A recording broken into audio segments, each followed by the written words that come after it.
আসসালামু আলাইকুম। আমি জয় বলছি। সামনে আমাদের কয়েকদিন পরেই আমাদের দেশে একটি সাজানো নির্বাচন আছে। তার সাথে আছে একটা গণভোট। আমি জানি আপনারা সবাই ভীষণ বিরক্ত।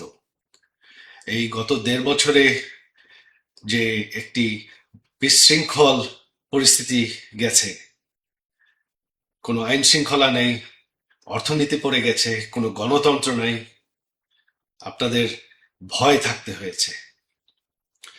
আপনারা সবাই বিরক্ত, ভোট দিতে চান যেভাবেই হোক এই সরকার চলে যাক। তবে এই সরকার কিন্তু নির্বাচনের পরে আর থাকছে না। আপনারা ভোট দেন কি না দেন, এই সরকার এমনিও যাচ্ছে অমনিও যাচ্ছে। তবে এই নির্বাচনটি হচ্ছে একটি সাজানো নির্বাচন।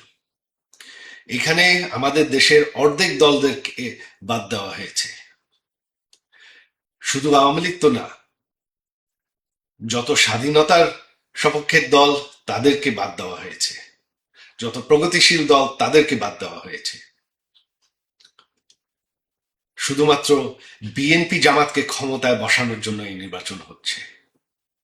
যেই জামাত আমাদের বাংলাদেশের স্বাধীনতার বিরোধিতা করেছে, যারা আমাদের দেশের 30 লক্ষ মানুষকে হত্যা করেছে, তাদেরকে ক্ষমতায় বসানোর জন্য। আমি জানি আপনারা আরো বিরক্ত রাজনৈতিক সংকটের উপর। আপনারা সংস্কার চান, তবে সংস্কার কিন্তু গায়ের জোরে একতফা করলে টিকে না, ঠিক হয় না। এইটা আমাদের 75-এর পর যারা সামরিক শাসন করেছেন তারাও চেষ্টা করেছে ঠিক সেই গণভোট করে, সংস্কার করে রাজনৈতিক উন্নয়ন আনতে। তাতে কি হয়েছে? তাতে আমাদের গণতন্ত্র আরো দুর্বল হয়েছে। এই গণভোটে পর আমাদের গণতন্ত্র আবারও দুর্বল হয়ে যাবে। রাজনৈতিক সংকট, সংঘর্ষ আবার ফিরে আসবে। আজ হোক কাল হোক আবারও আন্দোলন হবে, আবারও এরকম পরিস্থিতি ফিরে আসবে। গণতন্ত্রের উন্নয়ন হতে সময় লাগে। আমি জানি আপনারা মনে করছেন যে অনেক বছর হয়ে গেছে, তবে আমাদের দেশ কিন্তু এখনো একটি নতুন দেশ, মাত্র 50 বছর বয়স।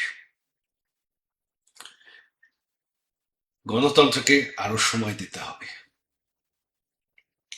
আর সংস্কার করতে হলে সকল মানুষ ভোট নিতে হবে, একতফা করলে হবে না।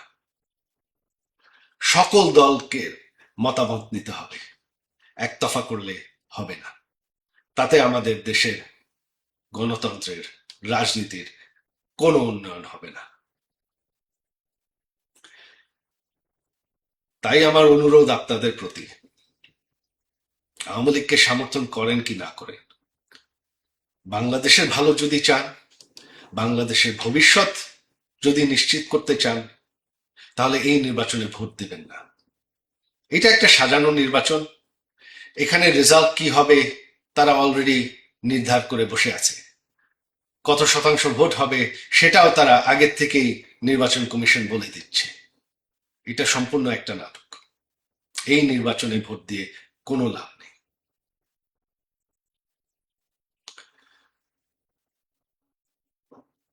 তাই আসেন আমরা ঐক্যবদ্ধ হই যে এই সাজানো নির্বাচন আমরা মানব না।